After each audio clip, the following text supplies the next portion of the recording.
Hello student, তোমরা যারা ক্যালকাটা ইউনিভার্সিটির আন্ডারে ফিফথ সেমিস্টারে অনার্সের স্টুডেন্ট আছো এবং তোমাদের এডুকেশন অর্থাৎ শিক্ষাবিজ্ঞান সাবজেক্টটা মাইনর সাবজেক্ট হিসাবে আছে, তোমাদের জন্য আজকের ক্লাসটা খুবই গুরুত্বপূর্ণ। আজকের ক্লাসে তোমাদের MN4 পেপার অর্থাৎ এডুকেশন অর্গানাইজেশন অ্যান্ড প্ল্যানিং এই পেপারের 100% কমনযোগ্য লাস্ট মিনিট সাজেশন নিয়ে আলোচনা করব। তোমরা যারা কোনো একটা সাবজেক্টে অনার্স নিয়ে পড়াশোনা করছো, তোমাদের মনে রাখবে MN4 পেপার কিন্তু এটা অর্থাৎ এডুকেশন অর্গানাইজেশন অ্যান্ড প্ল্যানিং, এটা হচ্ছে তোমাদের MN4 পেপার। এবং আজকে ক্লাসে তোমরা এই পেপারের 100% কমনযোগ্য লাস্ট মিনিট সাজেশন পেতে চলেছো। এবং তোমরা যারা ইংলিশ ভার্সনের স্টুডেন্ট আছো, তোমরাও আজকে ক্লাসটা দেখো, কারণ সাজেশনটা তোমরা ইংলিশেও পেয়ে যাবে।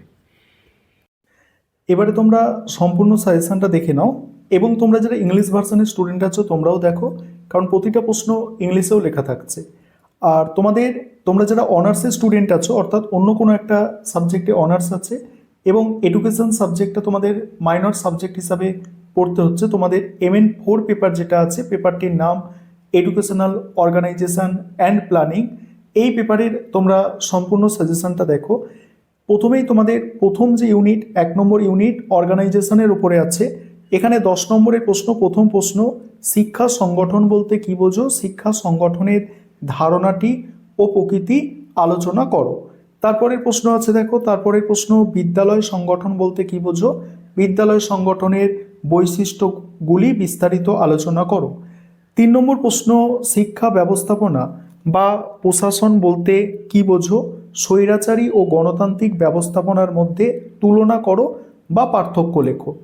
নেক্সট আছে দেখো, নেক্সট, প্রতিষ্ঠান ভিত্তিক সংগঠন অর্থাৎ ইনস্টিটিউশনাল অর্গানাইজেশনের ধারণাটি ব্যাখ্যা করো এবং এর প্রয়োজনীয়তা আলোচনা করো। এখানে দেখো প্রথম 4টে প্রশ্নের মধ্যে, মানে 4টে প্রশ্ন টোটাল আছে, তার মধ্যে প্রথম 3টি প্রশ্ন স্টার দিয়ে চিহ্নিত করা আছে, মানে প্রথম 3টে প্রশ্ন হচ্ছে একদম মোস্ট ইম্পর্টেন্ট প্রশ্ন, এগুলোকে কোনোভাবে স্কিপ করা যাবে না। এবারে 5 নম্বরের প্রশ্ন এই ইউনিট থেকে দেখো, প্রথম প্রশ্ন, শিক্ষা ব্যবস্থাপনার তাৎপর্য বা গুরুত্ব উল্লেখ করো। দ্বিতীয় প্রশ্ন, বিদ্যালয় সংগঠনের ধারণাটি সংক্ষেপে লেখো। 3 নম্বর প্রশ্ন, সংগঠন ও ব্যবস্থাপনার মধ্যে সম্পর্ক বা পার্থক্য সংক্ষেপে লেখো। নেক্সট আছে, শিক্ষা সংগঠনের বৈশিষ্ট্যগুলি কী কী? 5 নম্বরের দেখো, 5 নম্বরের 4টে প্রশ্ন দেওয়া আছে, তার মধ্যে প্রথম 2টো স্টার দেওয়া আছে, এখানে 4টেই 5 নম্বরের দেখতে হবে তোমাদের। এবং 10 নম্বরের কোনো প্রশ্ন 5 নম্বরে চলে আসতে পারে।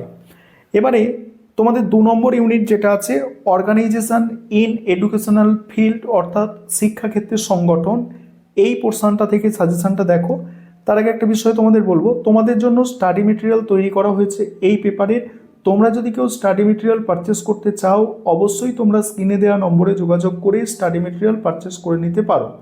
10 নম্বরের প্রশ্ন প্রথমে দেখো, 2 নম্বর ইউনিট থেকে প্রথম প্রশ্ন আছে, স্কুল প্লান্ট বলতে কি বোঝো? স্কুল প্লান্টের বিভিন্ন উপাদানগুলি সম্পর্কে বিস্তারিত আলোচনা করো।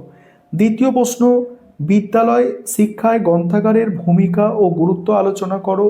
একটি আদর্শ বিদ্যালয় গ্রন্থাগারের বৈশিষ্ট্যগুলি কি হওয়া উচিত? পরের প্রশ্ন, 3 নম্বর প্রশ্ন, সময় তালিকা বলতে কি বোঝো? বিদ্যালয়ের সময় তালিকার গুরুত্ব ও বৈশিষ্ট্য আলোচনা করো। তারপরে দেখো, তারপরেই আছে 4 দাগের প্রশ্ন, বিদ্যালয় স্বাস্থ্য পরিষেবা কেন প্রয়োজন? বিদ্যালয় স্বাস্থ্য পরিষেবার কর্মসূচি বা বৈশিষ্ট্যগুলি লেখো। 5 দাগের প্রশ্ন, একটি মাধ্যমিক স্কুলের স্কুল প্লান্ট বা ভৌত পরিকাঠামো সম্পর্কিত প্রয়োজনীয়তার বিষয়বস্তুগুলি আলোচনা করো। তারপরে দেখো, তারপরে 5 নম্বরের প্রশ্ন দেখো, মাধ্যমিক বিদ্যালয়ে সময় তালিকা প্রস্তুত করার নীতিগুলি লেখো। নেক্সট, স্কুল প্লান্টে যে কোনো 5টি উপাদান সংক্ষেপে লেখো। নেক্সট, কর্মশালা ও ল্যাবরেটরির বৈশিষ্ট্য সম্পর্কে টিকা লেখো। নেক্সট, গ্রন্থাগার সংগঠনের প্রয়োজনীয়তা বা বৈশিষ্ট্য লেখো। নেক্সট, বিদ্যালয়ের স্বাস্থ্য পরিষেবার প্রয়োজনীয়তা কী? এবারে 3 নম্বর ইউনিট এডুকেশনাল প্ল্যানিং যেটা আছে তোমাদের, এই পোর্শন থেকে সাজেশন দেখো।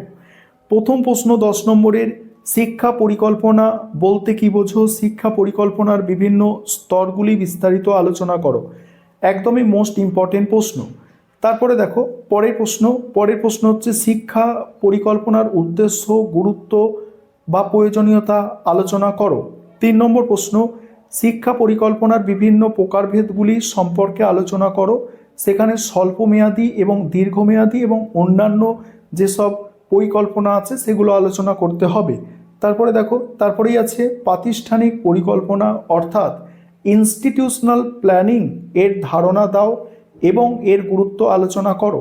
5 মার্কসের প্রশ্ন দেখো, এই শেষ ইউনিট থেকে তোমাদের প্রথম প্রশ্ন, শিক্ষা পরিকল্পনার তাৎপর্যগুলি লেখো। তাৎপর্য আর গুরুত্ব সেম জিনিস, এটা তোমরা মাথায় রাখবে। তারপরেই আছে স্বল্পমেয়াদী ও দীর্ঘমেয়াদী পরিকল্পনার ধারণা দাও, পার্থক্য করো। তারপরে দেখো, তারপরে আছে শিক্ষা পরিকল্পনার ধাপ বা স্তরগুলি সংক্ষেপে উল্লেখ করো। নেক্সট আছে দেখো, শিক্ষা পরিকল্পনার লক্ষ্য উদ্দেশ্যগুলি কি কি।